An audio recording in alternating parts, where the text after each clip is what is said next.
We prepared a notification automation example and choose the case of overdue invoices for an utility provider. To implement this case, we need to integrate a data source, a database, two notification providers, mail and SMS, and on top of all this, we want to have an user interface. An integration like this will take like 5 working days from an experienced developer using the classic coding approach. But with PROCESIO, we were able to do it in just 1 day with a technical person, but not a developer, and that person is myself.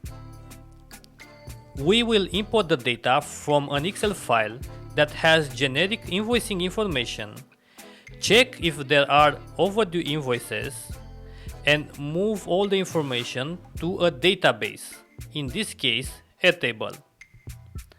For the overdue invoices, we want to notify the customer and to add a new record in the database. A new record with a flag that will tell us that we notified the customer. For the user interface that we want to use on top of PROCESIO, we choose Webflow. In PROCESIO, we have built a process that takes the information from the Excel file, loops through all the records, and based on a defined business rule, it notifies the customer, connects to the Airtable, and moves the data. We will now run the process manually just to test it, add the entry data and a validation date. Now let's check the email. We should have received 2 notification emails because in our Excel file we have only 2 invoices that are overdue based on our validation date. Okay, now let's run our process from the Webflow user interface. I'm adding my details, a validation date, and the Excel file.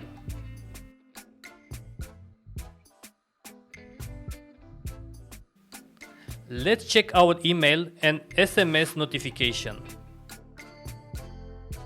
As you can see, I just received an email and an SMS notification on my phone. This was my demo. Now I will pass it to Mihai. In this example, we have prepared a cross-sell and upsell automation example. We have a case in which we want to extract information about clients from an ERP based on different criteria and to promote the products in our portfolio that they do not have. We're going to make the promotion via email and SMS, and if the client does not have contact information, to raise a ticket in a ticketing platform for the responsible person to fill in the contact information. To implement this automation in a classic coding scenario, it would take 8 working days for an experienced developer. He would have to build the backend, integrations and the business logic. This is without considering other development stages that are normal in this process. By using PROCESIO, we reduce the implementation time to only 1 working day by a technical person, myself. For the ticketing platform, we chose Jira to integrate. Now the fun part. This is how the actual implementation looks like in PROCESIO. Let's see it directly on the platform. As you can see, the process looks simple, and it is simple because this is how we designed PROCESIO, to be simple and as intuitive as possible. Now, let's go to the first action in the process. This action connects to the ERP and gets authorized in order to have permission to extract data about clients from the ERP and perform the rest of the process. This is actually an execution of another process from PROCESIO that deals only with connecting to the ERP. Let us now see the process. I'm going to select it from the list of processes, open it, and as you can see, this is a simple 3-step process.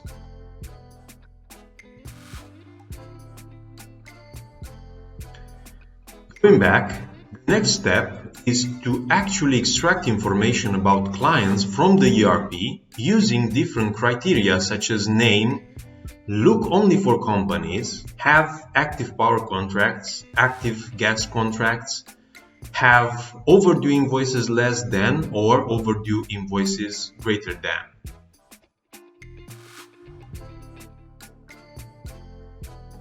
Now, having the list of clients, we're going to iterate through the clients and make some actions for each of them. First of all, we're going to format the phone number, and this is done using a simple custom action that we created to showcase the capability.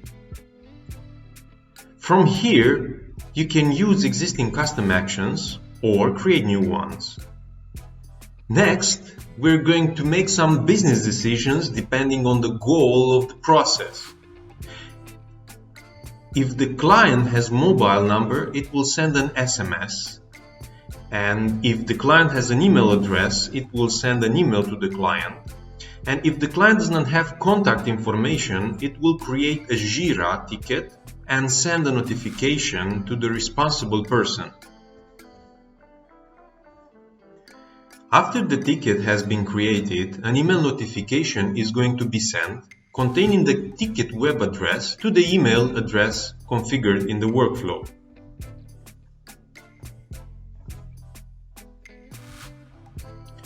Most actions can be tested just by filling in test information.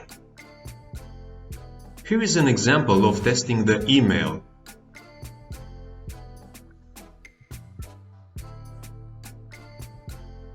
Now we're going to save the process, validate it,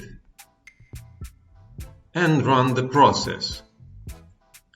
It will ask for the input parameters of the process. The input parameters are defined by me in the list of variables, as you can see here. Going back to running the process, I'm going to fill in the input parameters. Remember, this is how you run the process manually from PROCESIO, but you can run this process from any other system or from other visual interfaces as well. In PROCESIO, any process has an API that can be used from external world to trigger it. After I have run the process, I can check to see what happened from here.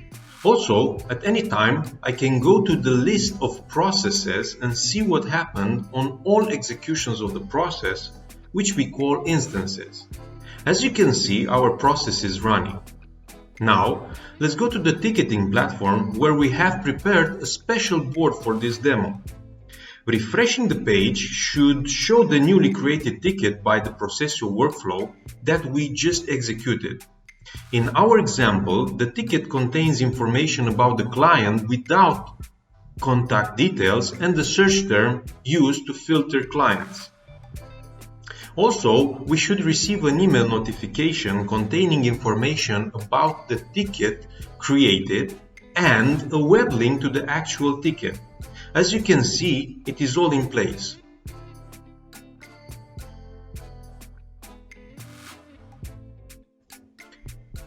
Going back to the execution instance of the process, you have information about all inputs and outputs of the process as you have configured it yourself. You can use this information to debug if needed. You can also see a visual representation of the process execution, seeing which are the actions that have executed within your process. If any of the action had problems, you would see it in a red square with a red X, and you would be able to see the error message just by clicking on the action that had problems. Well, that was it from my side. Thank you so much for your attention.